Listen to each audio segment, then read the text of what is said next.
ठीक कर रहे हैं। जय हिंद सभी दोस्तों को। उम्मीद है कि सभी आप अच्छे होंगे, बहुत मस्त होंगे। तैयारी आपकी फिजिकल बहुत अच्छी चल रही है। तो दोस्तों, आपको बहुत दिनों से कमेंट्स आ रहे थे कि भैया नंबर कैसे लाएं एग्ज़ाम में। जिस किसी भाई बहन के नंबर अभी 2025 के एमपी पुलिस एग्ज़ाम में कम नंबर आए, वो 2026 में मतलब कैसे एक अच्छा स्कोर करें। तो आज हमारे साथ हमारे भाई हैं। नमस्ते। भाई, आपका नाम क्या है? मेरा नाम मनीष चतुर्वेदी है। मनीष जी, आप कहाँ से हैं? मेरा डिस्ट्रिक्ट देवास है और पोस्टिंग उज्जैन जिला है। हाँ, तो ये देवास से हैं और इनके एग्ज़ाम बहुत अच्छे नंबर थे। तो इसी से हमने कहा आपको एक वीडियो बनाएं, आपके बारे में थोड़ी जानकारी है, क्योंकि ये नॉलेज है और ये टीचिंग करते थे और ये पढ़ाते भी थे बच्चों को। तो आप बताएं, आपके कितने नंबर थे एग्ज़ाम में एमपी पुलिस में? जी, मेरे नंबर थे 85 नंबर थे मेरे, और नॉर्मलाइज होके फिर 87 हो गए थे।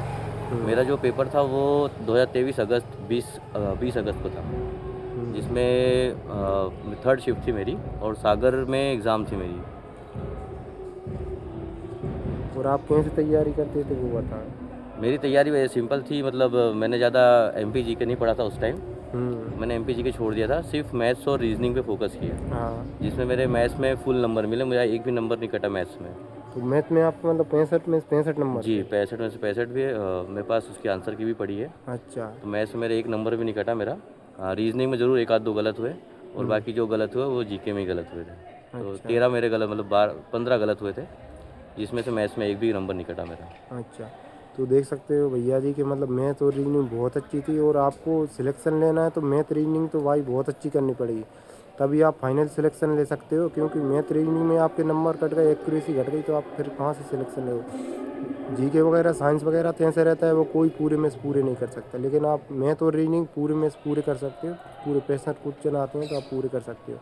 तो आप बताएं, मैथ कैसे करते थे, आप कहाँ से पढ़ाई की थी आपने? मैथ्स ऐसा था कि मैं खुद टीचर था, हाँ। तो मेरा बेसिक कॉन्सेप्ट बहुत अच्छा था। अगर आपका बेसिक नॉलेज अच्छा होगा तो आप, अगर आपको ट्रिक से नहीं आता तो आप बेसिक से उसको कर सकते हो। क्योंकि एक आध दो क्वेश्चन थे जो मुझे नहीं बन रहे थे, पर मैंने उनको छोड़ा और लास्ट में मैंने उनको अटेम्प्ट किया, और जब उनको मैंने बेसिक तरीके से करना चालू किया तो बहुत ईजी तरीके से बन गए थे, हाँ। उसमें ज़्यादा परेशानी नहीं आई।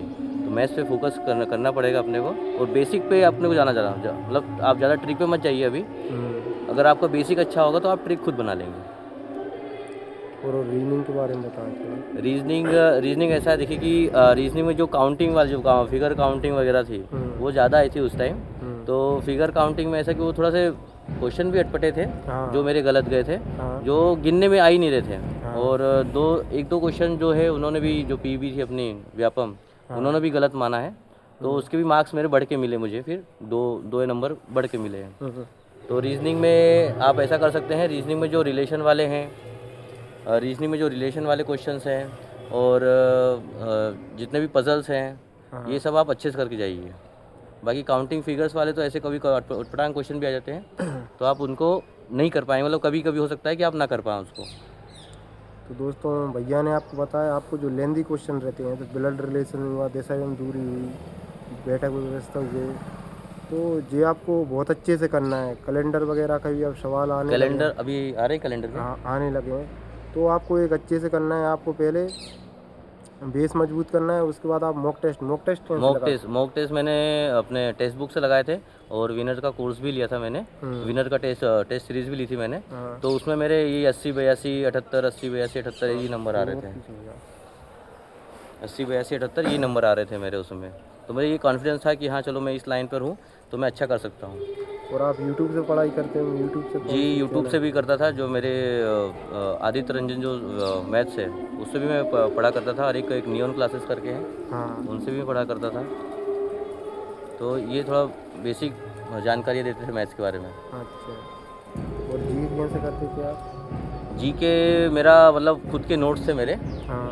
और करंट अफेयर, जो एसपीडी का करंट अफेयर था, उससे मैं करंट अफेयर किया करता था, और जी के मेरे खुद के नोट्स और जो रखे थे उसी में से रिपीट किया करता था। और ऐसे जो कोई न्यू अभ्यर्थी हो जो अभी 12वीं पास की हो, जिसने पिछली बार मतलब नंबर कम आए, तो वो कैसे तैयारी करें? मतलब अभी 4 5 6 महीने, अक्टूबर में आपका एग्ज़ाम होने वाला है, तो 1 2 महीने फॉर्म भराएं, तो अभी आपके पास 6 7 महीने, तो कैसे मतलब अच्छा स्कोर करें 80+ का? मतलब 80+ अगर आपको करना है तो आपका मैथ्स अच्छा होना चाहिए, रीजनिंग अच्छा होना चाहिए। आप पूरा फोकस अभी इसमें करिए, बाकी जो जीके है वो तो आपको पता है सागर जैसा है, आप कितना भी पढ़ लो, कितना भी कर लो, अब वो उसमें आप पूरे में से पूरा नंबर नहीं ला सकते। तो आप ये कर सकते हैं, पहले आप रीजनिंग और मैथ्स पे फोकस करिए, फिर उसके बाद अगर आपको जीके पढ़ना है तो आप किसी भी यूट्यूब चैनल में से या फिर विनर्स का कोर्स ले सकते हैं बेसिक के लिए, तो वो आपको अच्छा गाइड कर देंगे जीके के लिए। बाकी आपको जीके के लिए तो बुक्स वगैरह बहुत सारी है, जैसे कि अपनी एमपी जीके के लिए कौन सी है वो, अरिहंत करके, अरिहंत महावीर है, आप वो सब ले सकते हैं फिर। और देखते हैं, और इनके फिजिकल के बारे में पूछेंगे क्योंकि आप कितने नंबर थे? 87 थे मेरे। और इनका फिजिकल कितने गया था? फिजिकल मेरा ज़रूर कम गया था, 68 का फिजिकल गया था मेरा, क्योंकि मेरी तबीयत एक दिन पहले ख़राब हो गई थी। जो मेरा ग्राउंड पे फिजिकल बनता था वो 82 या 80 का बनता था, पर एक दिन तबीयत ख़राब हो गई मेरी, तो उसकी वजह से मेरा फिजिकल जो मेरे लॉन्ग जंप नहीं गई बस, बाकी मेरे गोला फेंक और रनिंग में दोनों में 27 नंबर थे। तो दोस्तों देख सकते हैं आप, एग्ज़ाम में आप अच्छे नंबर ले आएंगे, इससे आपको बहुत ज़्यादा एडवांटेज मिलता है, क्योंकि आप फिजिकल भैया बता रहे हैं तबीयत ख़राब हो गई थी, फिर भी मतलब उनका फाइनल सिलेक्शन हो गया। तो आप एग्ज़ाम में अच्छे नंबर लाएंगे तो आपको इतनी ज़्यादा वो टेंशन नहीं रहती कि इतने का फिजिकल मारना है। आपको 5-10 नंबर कम भी मारोगे ना तो भी चल जाएगा, इसलिए आप सबसे पहले एग्ज़ाम पे फोकस करें और एग्ज़ाम में अच्छे नंबर लाएं।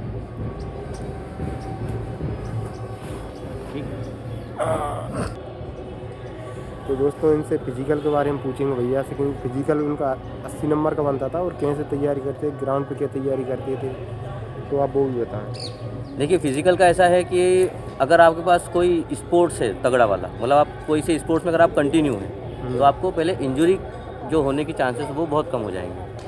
क्योंकि होता क्या है, जैसे हम लोग कभी फिजिकल एक्टिविटी करते नहीं हैं और एकदम से ग्राउंड पहुंच जाते हैं, तो होता ये है कि आप इंजरी पे, मतलब इंजरी की तरफ खींचे चले जाते हैं। तो आपको करना ये है पहले कि जब भी आप स्टार्ट करें तो पहले आप धीरे धीरे राउंड लगाएं। जैसे आपको कोई भी राउंड है, जैसे कि आपका 400 का मीटर है, 500 मीटर का राउंड है, तो आप उसको एक काम करें, धीरे धीरे बहुत स्लोली, कम से कम 20 दिन 21 दिन। तो अगर आपने 21 दिन कम से कम धीरे धीरे राउंड लगाए हैं तो आपके जो है पाँव पहले मजबूत हो जाएंगे, स्ट्रांग हो जाएंगे। फिर उसके बाद आप धीरे धीरे उसको तेज़ करना चालू करिए। और एक और चीज़, मैं अपने फिज़िकल वर्कआउट में जो उल्टी रनिंग है वो ज़रूर करता था। जैसे अगर मैंने 4 राउंड सीधे लगाए हैं तो मैं 1 या 1.5 राउंड उल्टा ज़रूर दौड़ता था। तो आपको ये भी करना, अगर आप उल्टा दौड़ सकें तो बहुत अच्छा है, क्योंकि एक राउंड अगर आपका सीधा है तो वो ये मान लीजिए वो अगर आपका एक राउंड उल्टा है तो वो 2 राउंड के सीधे के बराबर होता है। तो आप एक उल्टा राउंड ज़रूर मारिए रनिंग में। और अगर शॉर्ट पुट की बात करें, अगर आपका शॉर्ट पुट कितना भी जा रहा है अभी तो आप घबराइए मत, क्योंकि मेरा भी जो स्टार्टिंग में शॉर्ट पुट था वो 22 फीट जाता था, 22 या 23 फीट, उससे ज़्यादा कभी गया ही नहीं। फिर करना क्या है, आपको डेली प्रैक्टिस करना है और अल्टरनेट पुशअप्स और चिनअप्स लगाते रहना है। पुशअप्स और चिनअप्स से होगा ये कि आपके जो शोल्डर्स हैं वो मजबूत हो जाएंगे और जो बैक है वो मजबूत हो जाएगा। अब आप सोच रहे होंगे बैक का क्या मतलब इसमें, तो आपको जो फोर्स लगता है वो बैक से ही लगता है, शोल्डर बैक। हाँ बोलो बोलो। ये हमारे भाई हैं प्रेम भाई, इनसे भी पूछेंगे, इनका फिजिकल बहुत अच्छा है। प्रेम भाई का फिजिकल कितने का है? 88 नंबर का फिजिकल है। इनका भी एक कल से इंटरव्यू डालेंगे आपको। ये धावक है हमारे प्रेम भाई, धावक हैं भाई, बहुत कर रहे। और इन्होंने गांव पे तैयारी की थी बहुत अच्छे से, मतलब अकेले, आप अकेले तैयारी करते थे? हाँ अकेले तैयार करते। इनका तो फिर अकल से वीडियो बनता ही है आपको मोटिवेशन के लिए। तो जैन सभी दोस्तों को मिलते हैं फिर अगली वीडियो में। और आपका जो कोई भी क्वेश्चन हो तो आप कमेंट। लॉन्ग जंप के बारे में आपको अगले वीडियो बता दूँगा जी।